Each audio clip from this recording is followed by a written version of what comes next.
Hello, everybody. We'll just wait another minute and see if anybody else joins us.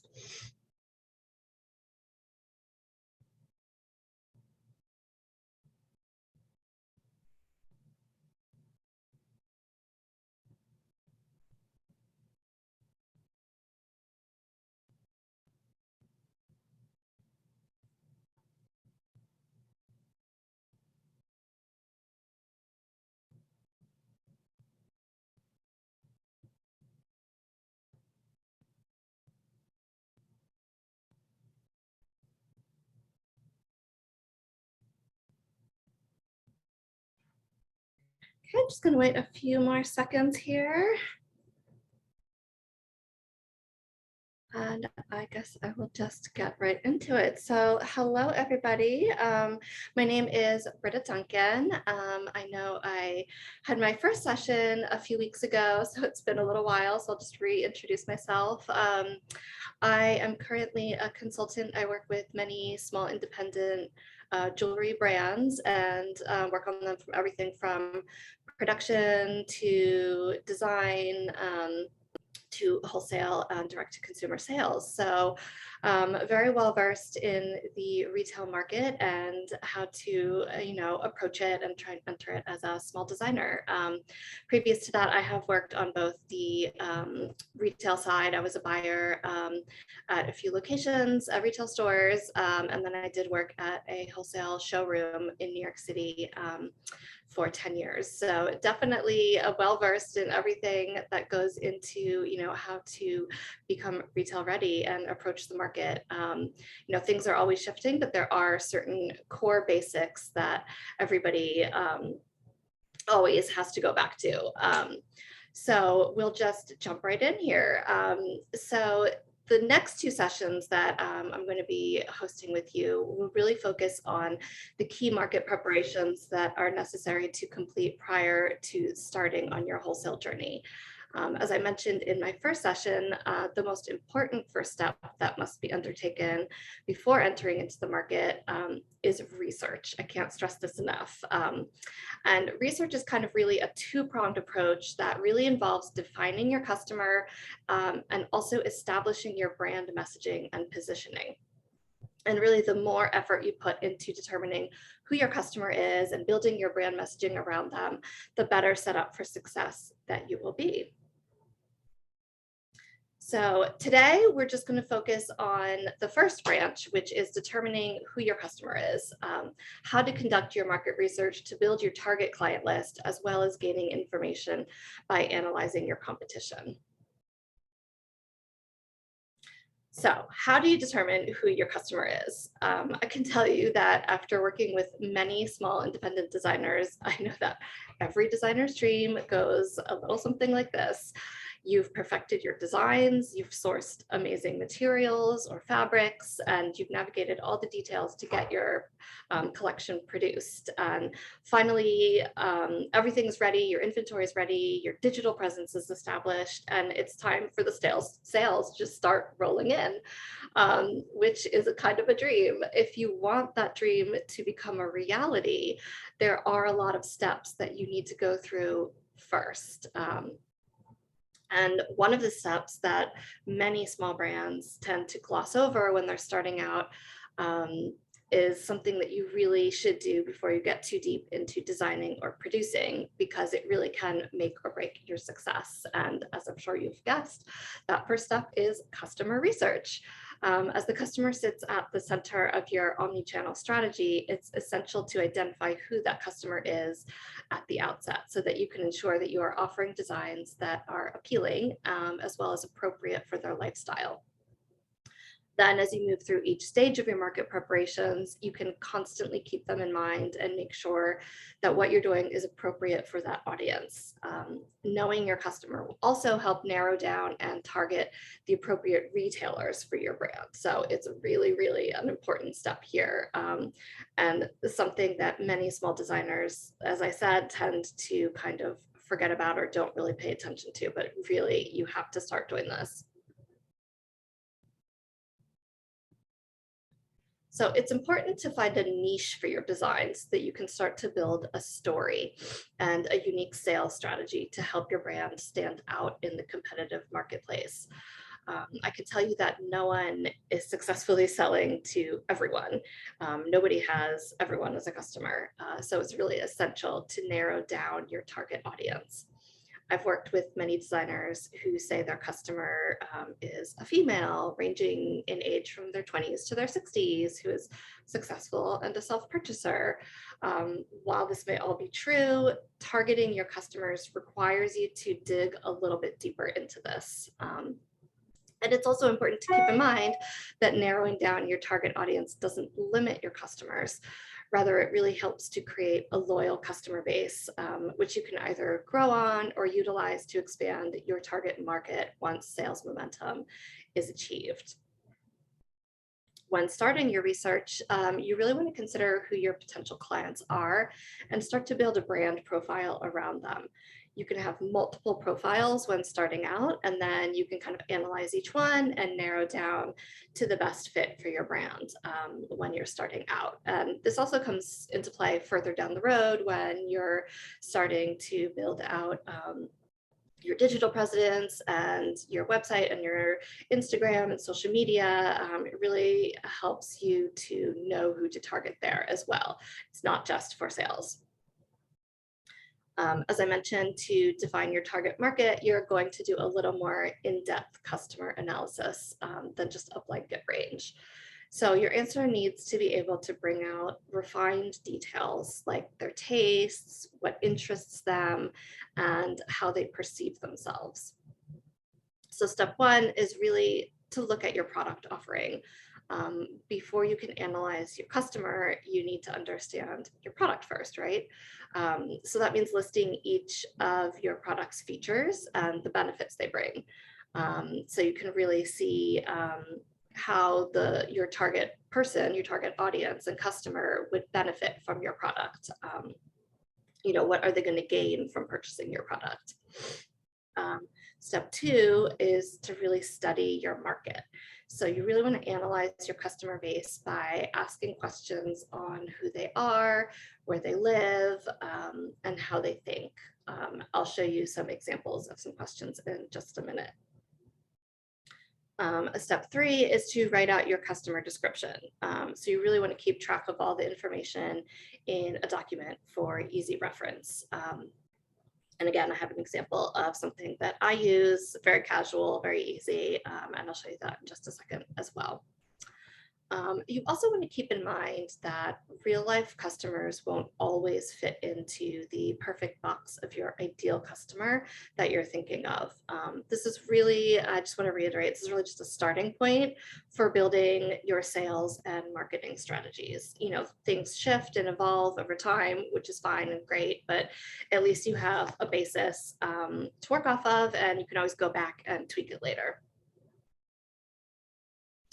So when visualizing who your ultimate customers are, these are just some categories of some tangible questions about who they are. I kind of like to break it out into three main categories. So there's the demographical, behavioral, and then beneficial information. So demographical obviously is the basics. What is their gender? What is their age? Where do they live? Are they local to you, national, or are they international customers?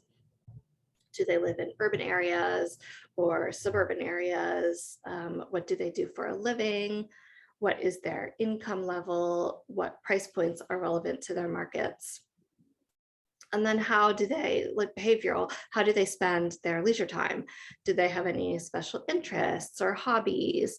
What organizations do they belong to? Are they collectors or occasional purchasers? When looking at your target customer, as I mentioned, you can do this at any step along the way. So if you've been selling for a while, definitely start by looking at who your current customer is and then work off from there. So, is it someone who purchases from you a lot, or they purchase maybe once a year? Are they seasonal or year-round clients? What types of events do they attend? and this is important, is where do they shop regularly and what experience do they want when they're shopping? Do they shop online, or are they visiting in retail stores?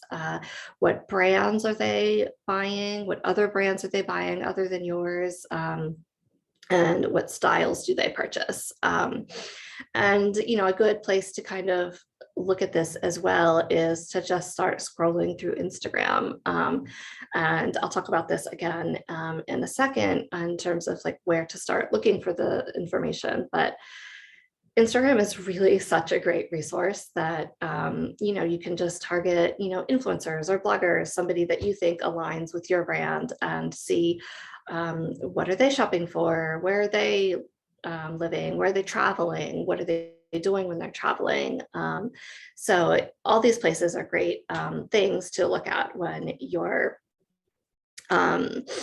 trying to answer these questions. And then also look at, what social networks do they prefer? Are they on Instagram? Are they on TikTok? And it obviously has to align with your brand. If your brand wants to focus on Instagram rather than TikTok, I think that's perfect.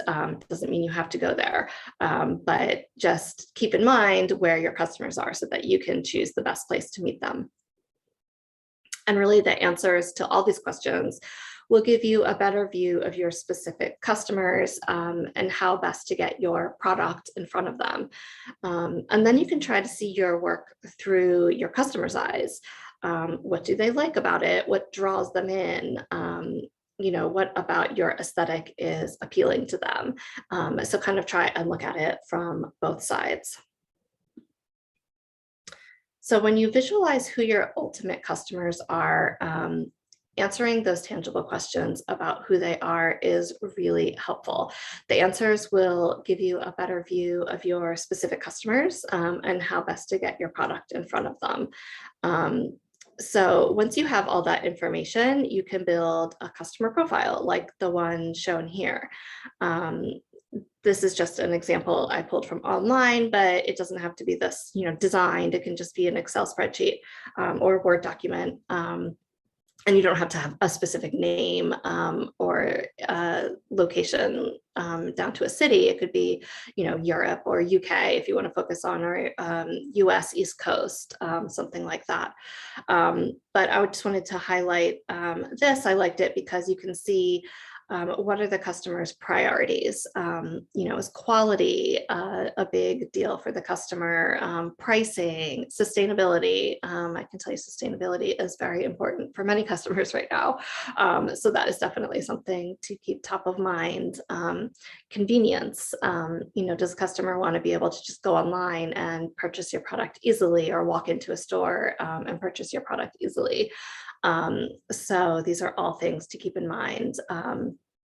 And then social reputation, is that important to your customer or not? How long are they online for? So this media online section, you can see, how you can kind of dive in deeper and see, maybe what shows are they watching? What music are they listening to? What are they reading?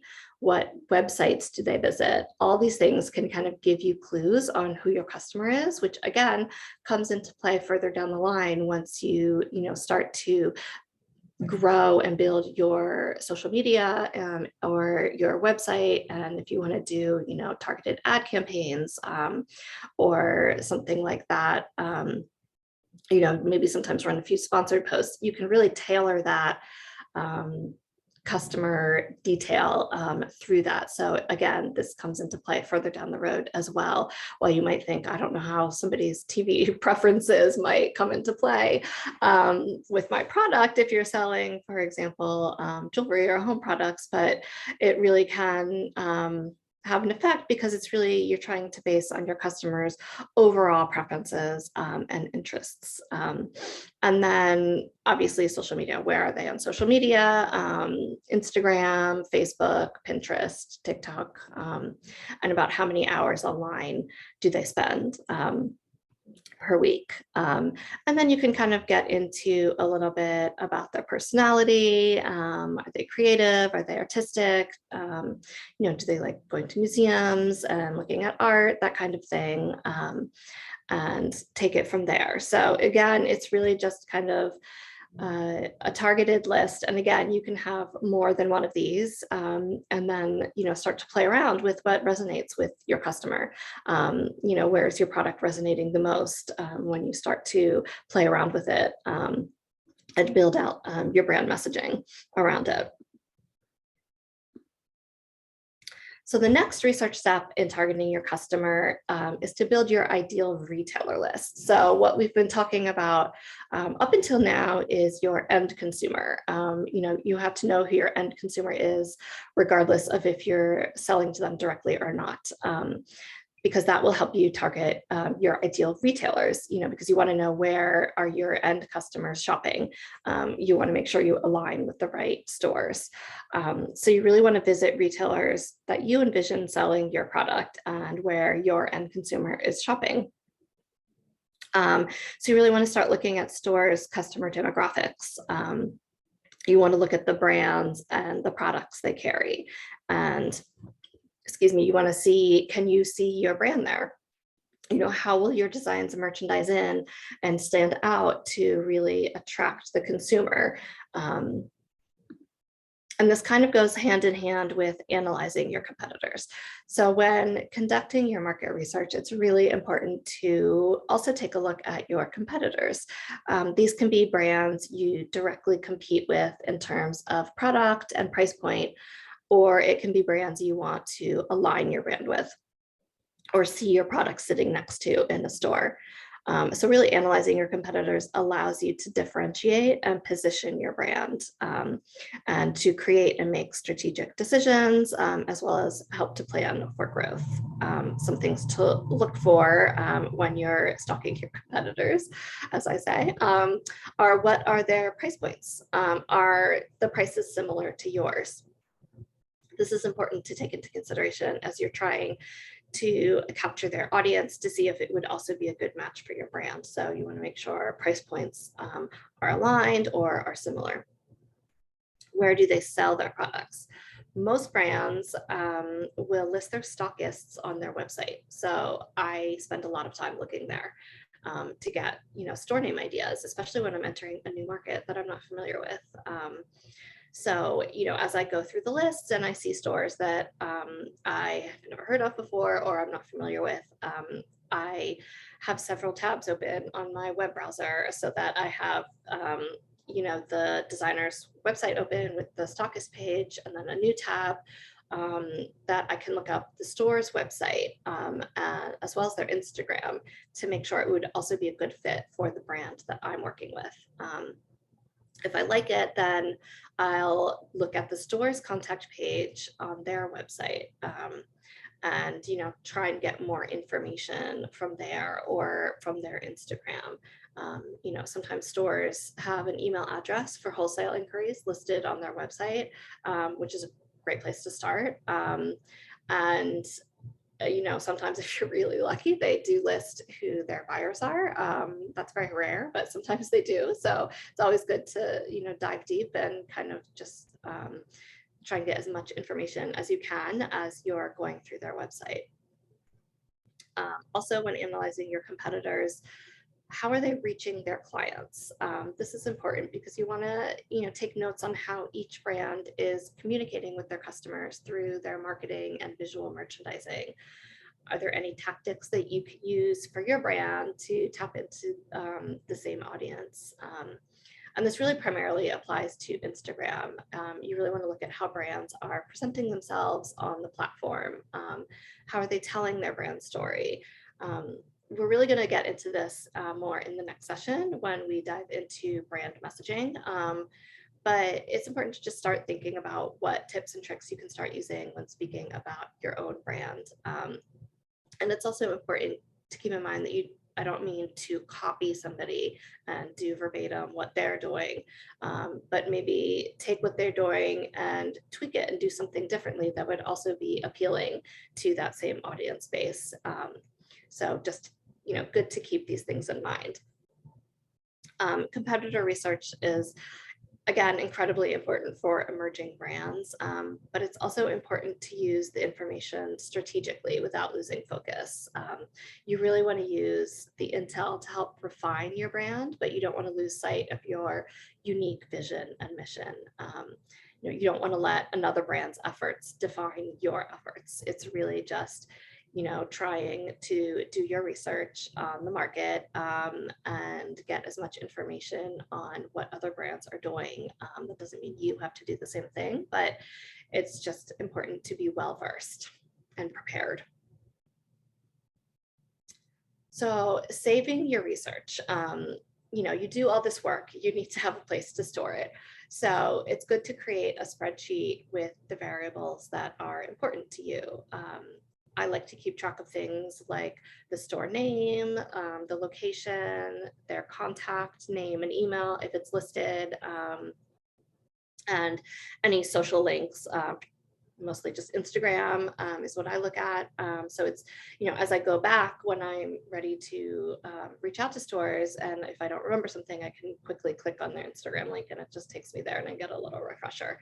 And then I have a notes column where I can put any pertinent notes like price points, descriptions of products, other brands that they carry, anything that helps, refresh my mind on who the store is and why I think they would be a good fit for the brand I'm working with. And then where do you find this information? The majority of this information can be found by looking at what I call the big three. So it's the store and brand websites, their Instagram pages, and LinkedIn.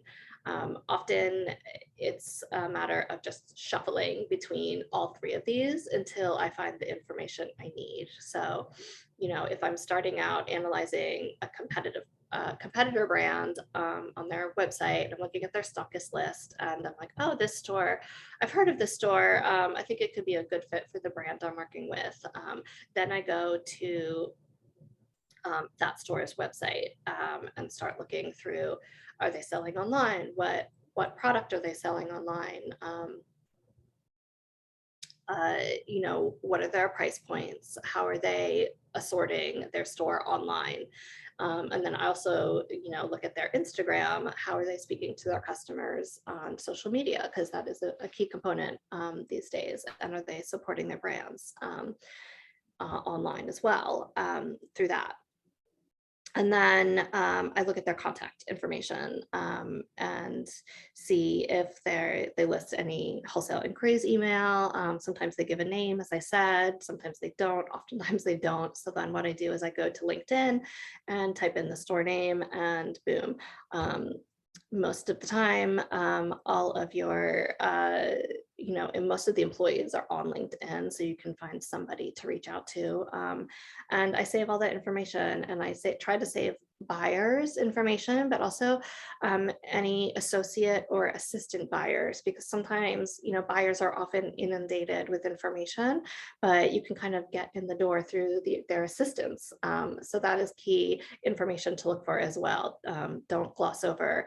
Many people think they have to go to, the owner themselves or the head buyer, but sometimes you can get in and start a conversation with somebody a little bit lower down who has that time to kind of talk to you and also get more information about the kind of store they are. So this is an example, excuse me, of a spreadsheet.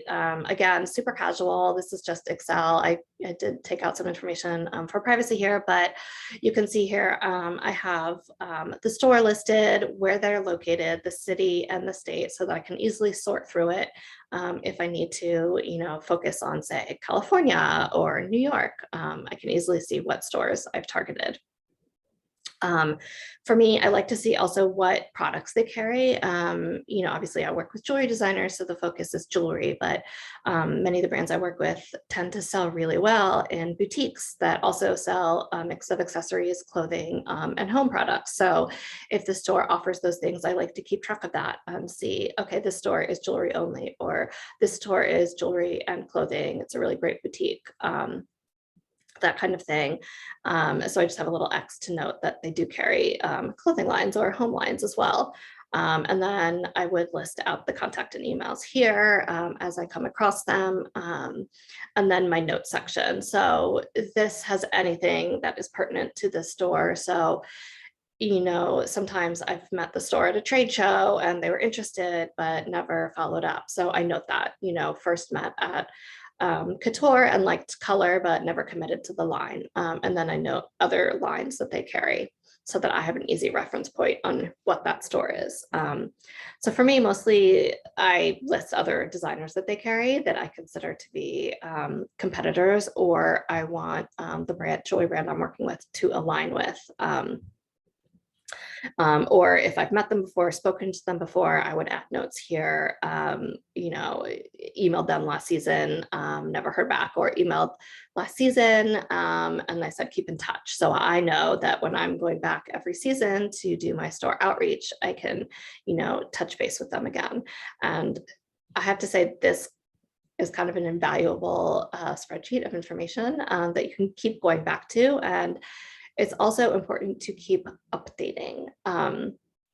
You know, stores, buyers change frequently, and you will often have to, you know, update and do this process multiple times. You know, it's a little bit more frequent than the research that goes into the end consumer, because you want to make sure you're targeting the current contacts at each store. Is the store still open?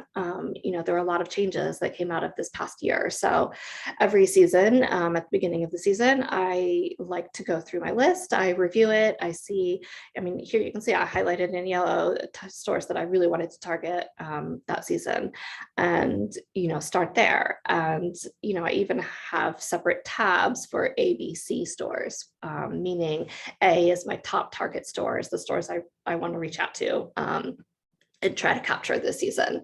And then B and C are stores that are further down the list. You know, brands that I work with are small designer brands, and we tend to not like oversaturating the marketplace. So I'm not going to approach 10 stores in New York City. I'm going to approach one, maybe two as a backup to start. And if those don't work out, then I move on to my B list stores. And then if those don't work out, then I move on to my C list stores. So as you can see, it's kind of an ever evolving list. Stores fluctuate. Sometimes stores from the B list move up to the A list as they change and evolve as well. So it's really just, I know it's a lot of work that goes into doing this, doing the research, going through websites, going through LinkedIn, trying to get this information, but that effort will pay off in the end when you're doing your outreach and sending your emails. And, you know, when you're sending your emails, you want to include a personalized note. So that's where the notes section here will come into play. You can, you know, say something like, oh, we met at this trade show. We had a great conversation, and things like that will keep fresh and top of mind.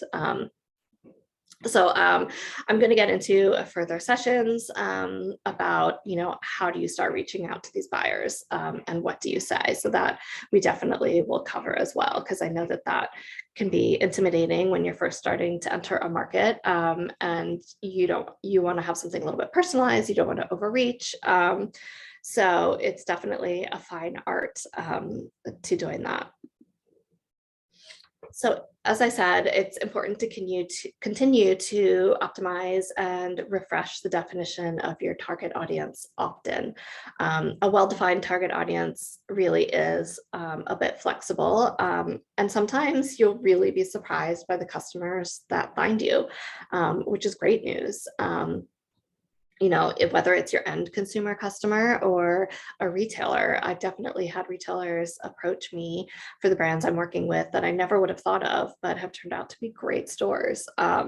So definitely, as I said, it's an ever evolving thing. It's very flexible, it's ever evolving. And it's also really important to tackle this piece of your strategy early on. You know, with the understanding that your target market will change and shift over time. But I will say, even if you've been selling for a while, it's never too late to take a step back and conduct some research, to stay ahead of the curve and just constantly reevaluate where your brand fits in the marketplace.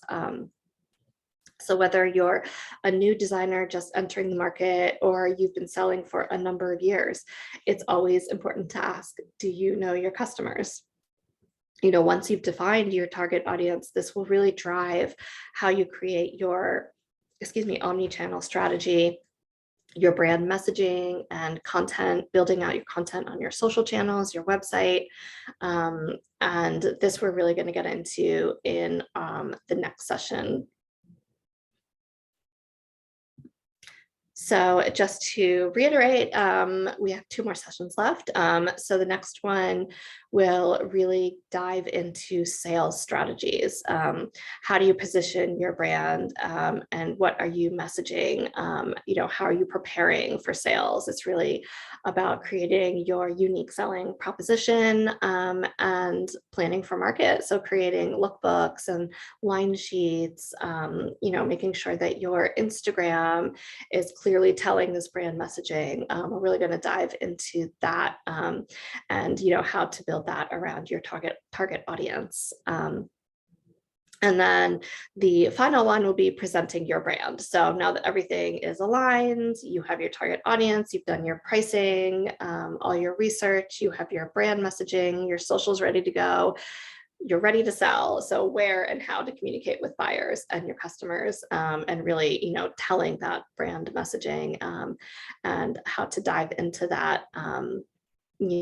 I think so many people think that trade shows are the way to go, but they're really not necessarily 100% what you need to do to get there. So we'll dive into that in that presentation, for sure. But for now, if there are any questions, I'm happy to take any questions. I don't know. I think, let me see in the chat here. Sorry. Okay. So we have one question here. Sorry, my screen is being very funny. Would you have someone do this for you to do the research, or sorry, I'm reading this here, or would you suggest doing this on your own? Yeah, so in the beginning, I definitely would do this on your own, especially as a small brand. If you're just starting out, your brand the best. And as I said, it's kind of hard, and I kind of had to break up market preparation into different webinar sessions, but your customer research really goes hand in hand with your brand messaging. So you're really going to be doing those 2 things at the same time. So you as a designer know your brand the best and have built your brand story. So it really is so important to do the initial work yourself, to do that research on your customer, your target customer. Where do you envision selling your product? Who do you envision buying your product? That comes from you as the designer. And, as you start to grow and build and you hire more people on your team, then you can start to work together on it. So you don't have to do everything yourself. But that initial, thought process, I think it's so important to do that work yourself, which I know is so time consuming and so daunting. And I get that question asked a lot, but it really is important to put that work in. And you've been working with how many designers? And, I think this is a good person to ask. I mean, what are the implications if you don't know your customer? I mean, do you go to the wrong trade show? If you don't know your customer, yeah, you lose money. you don't sell your products because you're not targeting the right customer. You could go to a trade show, and a perfect example. So I was at a trade show that is, sells a mix. It was in New York, and sells a mix of jewelry and design, art products, some home. If you're a super high-end jewelry designer selling pieces that sell for $10,000 to $20,000, that's not the right trade show for you. People will balk at your prices, and there'll be big price resistance, and you'll sell nothing, and you'll have spent a lot of money on a trade show. with zero output. So it's really important to know who you're targeting. Make sure you're reaching out to stores that have relevant price points for you. If your price point range is in the $500 to say $2,000 range, you don't want to be targeting stores that sell pieces for $50. So it's really kind of a fine line that you want to make sure that you're targeting a broader range so you don't limit yourself, but you also have to have that foresight and knowledge in terms of knowing your brand and your customer. And even if you did this like 5 years ago, you have to do it again now, right? Yeah, that's what I try to reiterate, like just keep redoing it because things change, stores change. I've had stores change completely in terms of the product lines that they carry. And the focus shifts, where's the customer shopping? Where's your customer shopping? The one designer I work with used to have really good business with the big brand stores. Like a Neiman Marcus, but that shifts. And now I find that our customer is shopping with more smaller boutiques. So that is my focus right now, is to focus on smaller boutiques. So it's important to constantly reevaluate. For your end consumer, I think you could go back maybe once a year and see, okay, what's changed. Let me reevaluate my sales from the past year. For stores, I do it once a season, if not more. I follow a lot on Instagram. As I'm looking at Instagram just on personal, I also pay attention to stores and other designers. So if I see a designer maybe is mentioning that they just got picked up by a store, or they made a special piece for a store. I'm like, oh, what's this store? This could be great. I have a folder in my Instagram, how you can hit the little flag and save. Mhm. Save the posts, and I have a folder called potential stores, and if I see something I like, I flag it there, so I know that when I'm working on the store list, I can go back and look at that and say, oh right, I found this store on Instagram, and let me see who I can get in contact with there. So it's definitely something to constantly keep front of mind. And it's interesting how customers have just really shifted. I mean, we were having a conversation, I don't know if any of you remember, but our opening workshop where Alina from Alina Jewels was saying she basically said, oh, her customer would never shop online, and that she waited a little bit too long, and now she's quickly pivoted. But she waited because she thought she knew her customers' preferences, and she wasted money, right, Britta? Because if she was Yeah. doing this the whole entire time, Well, it's funny like, you say that because obviously I've been in the industry for a long time with the dawn of websites. But I remember, even 10 years ago, jewelry designers would say people don't buy jewelry online. Maybe costume jewelry, but they're not buying fine jewelry online. They want to see it and touch it and feel it, which, yes, is true. But now people shop online, and that's how they shop. And so it's definitely important to kind of pay attention to what's going on in the market as a whole and where your customer is shopping.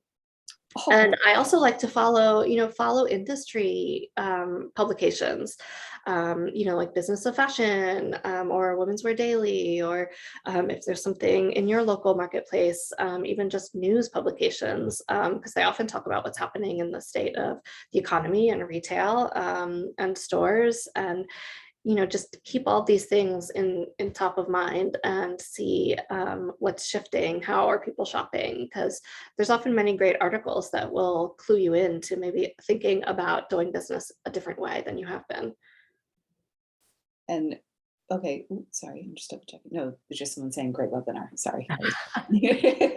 Well, um, thank you. so before because I know everyone's so busy, and I know everyone wants to get right into their work. What do they need to do you think, to prepare for next week's webinar? So I definitely say, start thinking about who your target customer is, whether it's end consumer, and also building out your store retailer list. And then I would definitely start thinking about your brand messaging. What is it about your products that makes you unique and will make you stand out in the marketplace? Start to think about that, and I'll get into that in the next session and show you kind of how to tie everything together with a big bow. Perfect. And then we have a session for those of you in the SheTrades Accelerator Program. This Thursday, we'll be having a session on consumer trends. So that would be really good segue into, it was timed perfectly around Britta's session. And we'll be discussing what's happening in 2022, and then we'll be showing you just some different things of shopping experiences, different WhatsApp techniques people have been doing. It was crazy, but I was in Harrods on Friday, and we just met over the weekend. Yeah. And it was amazing how many sales associates were utilizing WhatsApp now to connect with customers. Yeah, it's amazing. I mean, even again, this is why I follow trade publications. I forget if it was Business of Fashion or Women's Wear Daily, but there was an article on Neiman Marcus and how they're going to be using digital channels to really build that experience with the customer. And I think a lot of stores are doing this. I know a lot of small boutiques, even they text, whether it's WhatsApp or text, all the time. And that's also important. And again, I'll get into this in the next session in terms of what do you need to prepare to enter the market. Having clean high-res images, they don't have to be high-res, but clean images on white background. I often get asked by store managers or sales associates, do you have images of this product? Because yes, they can take it with their iPhone or their other phone and text a client, but sometimes they want to see a clean image, not shadowed. So I'll send them some images. If I have any, on model images, I'll send those as well that they can text a client, and that really works too. No, perfect. Well, thank you, Britta. And thank you. Everyone, yep. Oh, perfect. Heather Badger. Hello, Heather. I know who you are. Excellent webinar. So educative. Thank you. Great. And from Trinidad, Kemley Ross Jones. Hello, everyone. This is Kemley from Trinidad. Excellent info. Thank you, Britta. So again, I'm looking forward to next week as well. I'm excited to hear. And I thank you because I know you're in market and you're so busy, Britta. Yeah, it's that crazy time of year, but it's all good. We all can relate to on this call. So we're all in it together. So thank you everyone for doing it. It's the time of year where we're all trying to just November. It's just the hang in. We're almost there. We're almost there. And the end of the year is near. Yes. All right. Thank you so much. And then we look forward to next week at 2 p.m. Geneva time, which is 2 p.m. Paris time, which is 1 p.m. UK. Oh goodness, I can't even go through all the time zones. Nice that we're all global. It's lovely. Who would have thought? There you go. Digital now. We're doing webinars and everything. Who would have thought 10 years ago we'd be here? Exactly. Yeah. It's a international has become a local world. Yes, it has. Thank goodness. Thank goodness. All right. Enjoy your afternoon. Enjoy your evening, everyone. Good morning, good evening, or good afternoon and good evening. And then we'll speak to you on Thursday. Thank you, everyone, so much. Thank you. I mean, Monday or Tuesday for Britta. Sorry. Tuesday. Yeah. Tuesday. Okay. Bye. Have a great day. Bye. Bye. Thank you. Bye.